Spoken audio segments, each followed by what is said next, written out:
Good morning. Welcome to Doc Talk Live. Morning. Mark, good to have you. Good to be here. I'm with Mark Middlebrooks. Dr. Middlebrooks is a infectious disease specialist. Why don't we start by just letting you tell us a little bit about what it is, what an infectious disease specialist is. Well, it's somebody that's had special training following routine internal medicine training in infectious diseases. Some people have specific areas of study. I really spent some time in virology when I was a fellow, but now I'm just in a general infectious disease practice. And I think we talked before last week or so. We were going to talk a little bit about at least start with C. difficile. Is that right? C. difficile. Spell that out for our the folks that may see this later. C. difficile. What is that? Well, and it's actually been renamed recently, by the way, so it may be confusing to people. It used to be Clostridium difficile. Now it's Clostridioides difficile. Oh, why'd they rename it? They decided that just based on some genetic testing that this name was better. Okay, but it's common, I take it. That's why it's we're talking common. about. It's common, and it's called difficile because it's tough to grow in the lab. It's tough to grow in the lab. Yeah.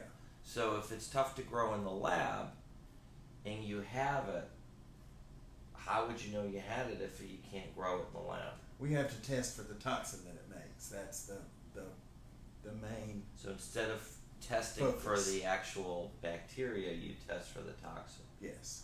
And so, well, I'm curious, what is the toxin that it makes? Well, there are a couple of them, and there are commercial kits available to test for toxin A and toxin B. And in somebody that has an illness consistent with C. diff colitis, the first thing to do is to check for the toxin. And I assume that it's the toxin that it makes that causes all the stomach problems. Is that right? Well, it's not stomach as much as intestine. Intestine. So is it the toxin that causes the intestinal illness? It's the toxin that sets off the whole cascade of events. It doesn't just affect the colon. It ends up being a systemic illness, but it starts in the colon. Starts in the colon. So tell our viewers, I'm so used to the radio saying tell our listeners, tell our viewers what the symptoms of C. difficile colitis or C. difficile is. Well, we usually see fever, abdominal pain, and very watery diarrhea. So those are the cardinal watery symptoms. diarrhea. Yeah. And correct me if I'm wrong, but the reason we're talking about this is because people take too much antibiotics. Right, and the other thing to say about watery diarrhea is watery diarrhea that's otherwise unexplained. In other words, part of the hospital testing has focused on not testing people that have recently taken laxatives because that can run into other issues of whether somebody really has C. diff colitis or not. It's an interesting thought process. So taking too many laxatives can lead to can lead to diarrhea, but not necessarily C. diff colitis. So you have to be careful with the people that are tested. So my understanding, and it's very rudimentary at this point because I'm 25 years removed from medical school or whatever it is, is that we take antibiotics and they just are not very selective. They just kill all the bacteria or many of them, and then it allows the C. diff bacteria to thrive. Yes. And then they thrive, and then they start this intestinal illness, making it very difficult for you to get back the good bacteria. So right. we actually need bacteria. Yeah, of course. So how do we treat this? Well, oddly enough, you treat it with an antibiotic to kill the C. diff, and one of the other components of treatment is restoring normal flora. And how do you do that? Well, there are several ways. You can take probiotics. There are companies that are now making more types of products to restore normal bacteria. So I guess prevention is probably Yes. is really important in this Right. particular illness, Yes. which is maybe gets onto your soapbox as to why this is an important topic, is Yeah. preventing it. So talk a little bit about how we prevent this problem. People seem to want an antibiotic for every sniffle, every cold, every febrile illness, for a lot of reasons where they're probably not indicated. And I think one thing that physicians do sometimes is give antibiotics too easily and probably for too long a duration. And so what would you say are some of the common antibiotics that we overprescribe, or would it just be all of them? Well, just all of them. I get the call for the Z-Pack Yeah. quite frequently, even though I'm not in that realm, but that would be one that really probably stands out in my mind. And so we're overprescribing antibiotics for infections that don't require antibiotics. Right, that are going to be resolved on their own within a short time without antibiotics. And so how does one know? How does a doctor know when to really prescribe an antibiotic? What are some of the things you look for that would say, hey, look, we need to get an antibiotic on board? One of the things I would look at first is the underlying health of the individual. Okay. If it's somebody that's otherwise healthy, doesn't expect any complications from an infection, and just clinically is not severely ill, then not giving an antibiotic is probably a reasonable consideration. And by giving an antibiotic, we're potentially making them worse. Is that what you're saying? Because there's always a risk versus a benefit, and you have to look at that with every prescription that you write. Absolutely. Are most of the things that we're writing these antibiotics for actually viral in nature? I don't know that there's any way to give a good scientific answer to that, but my feeling is yes, probably. Okay. Let's talk. Can we spend a little bit of time with viruses? Sure. That's kind of my. I curbsided you weeks ago saying, I really like this Tamiflu. Seems good for everything. Which is kind of absolutely what we do wrong with antibiotics. We overprescribe antibiotics in order to try to nip it in the bud. Yes. And that's making matters worse. And not only that, in fact, I want to back up a little bit and talk about this concept of overprescribing antibiotics, because we haven't talked about these superbugs. That's the other thing we're doing, right? By being liberal with antibiotics, is we're making the antibiotics we have resistant. We're propagating resistant organisms. Yeah. And so tell us a little bit about, look into your crystal ball, Mark, and tell us what happens when we do that. Well, there are pathogens, germs, that learn to be resistant to antibiotics after enough exposure. So the more a bacterium sees a drug, the more opportunity it has to learn to be resistant, to develop mechanisms of resistance. And I imagine that makes your job a lot harder when you're taking care of patients in the hospital. Yes. That have bad infections and they're resistant to the treatments. Right. So what do you do? Well, you keep certain drugs in reserve.